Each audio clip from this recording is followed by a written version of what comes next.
from the University of Ottawa, epidemiologist Raywat Deonandan joins us live on 680 CJOB. Appreciate you joining us, and you are a frequent contributor here on the news, and we appreciate everything that you do, not only as you look at the numbers here in Manitoba and across Canada, but worldwide. So let's begin here in Winnipeg, where we see all but 2 of Manitoba's cases in our city.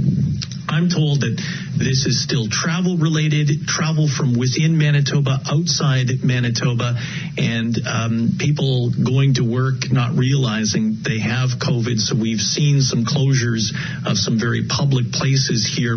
Is this unusual when you look at the cases from coast to coast to coast? It is unusual in the sense that it's a good thing. It's relatively self-contained. Other parts of the country seem to be having outbreaks that are internal and that are genuine outbreaks. So you're in pretty good stead. I think Manitoba has a pretty good chance of containing all of this.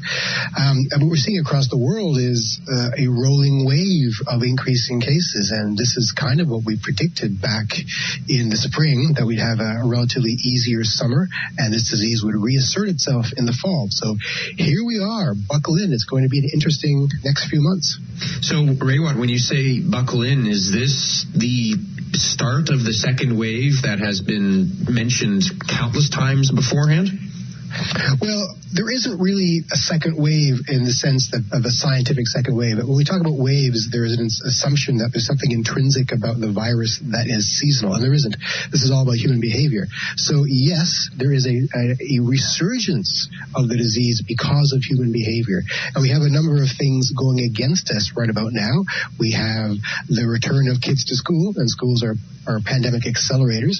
We have the increased poor weather, so things are getting colder, so people are going back inside. There's less humidity, so droplets will travel further. And we have cold and flu season coming along to make things even more complicated. So we're going to have a fairly chaotic couple of months coming ahead of us in terms of this disease. So I don't know what to say except prepare yourselves. We're entering some dangerous territory. And in that sense, are we looking at spring in fall? In other words, a lot of us staying at home? Because my sense from governments is that they're going to try to avoid that as much as possible and try to zero in on areas in even parts of cities to make sure that people are quarantining and staying away from work where they can while the bulk of the economy stays open. That's a really good strategy. I mean, our goal here is to keep the economy open at almost all costs. So one way to do that is to deploy our public health strategies, our mask wearing, our distancing, all that wonderful stuff, but also our strategic testing so that we can identify those cases before they become outbreaks, before outbreaks become genuine epidemics, and only isolate and quarantine those cases that need to be done. So if we're going to control this in the long term and keep the economy open, there has to be a rolling regional approach, even within a city. So here's the multi-billion-dollar question, of course. How do we accomplish that from a healthcare perspective or from an economic perspective even? Well, that's a good question, and we're doing all the right things for the most part. The first step is strategic testing, proactive testing to find the virus where it lives, and increasingly everyone is investing in more testing capacity. As the new rapid on-site tests became available, they'll become even more important. Second is going to those neighborhoods that we know have higher levels of community transmission and making sure that resources are better allayed over there. So in places like Ottawa, what we're doing is making sure that those neighborhoods with a high prevalence are the ones where the schools have the smallest number of people in the classes. So a strategic deployment of your resources is to be had. Then there's always surveillance. So keeping your eye on the disease around the world and locally so that we know when it's coming and where it's going to explode, as it were. Contact tracing is so very important in that way. We're still waiting for the results of a contract that went out here in Manitoba. The government is also going to zero in on on Winnipeg regions and dividing the Winnipeg into certain sectors as far as reporting is concerned. Yet we haven't seen the cash spent from the federal government on schools to try to make schools even safer places. We're waiting to see what happens before we do that.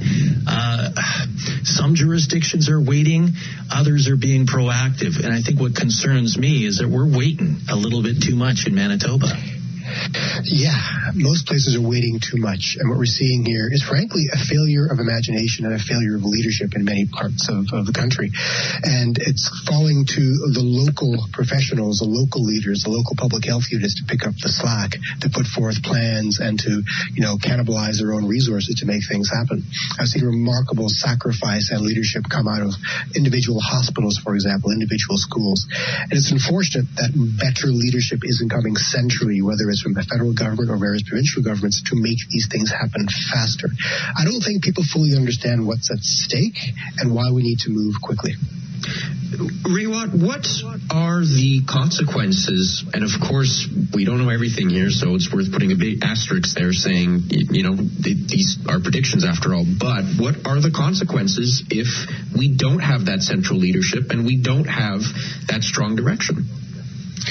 Well, the obvious bad consequence would be an out-of-control blazing epidemic, which means a lot of human suffering and probably a lot of death. And we probably have to have an economic lockdown. And nobody wants that, because that leads to even more human suffering, economic suffering, and long-term public health suffering. So that's what the stakes are, and I don't think people fully grasp that. They think that first wave is over, and so we're dealing with embers now. No, we're dealing with the possibility of another blazing forest fire unless we contain the risk right now. And that's why we're seeing bars closing in British Columbia at times there, and what we might see here if those cases don't remain at the current levels or go down. Raywat Deonandan, thank you so very much for joining us, putting this into perspective and context for us. I'm sure we'll be talking again in the days ahead. Thank you.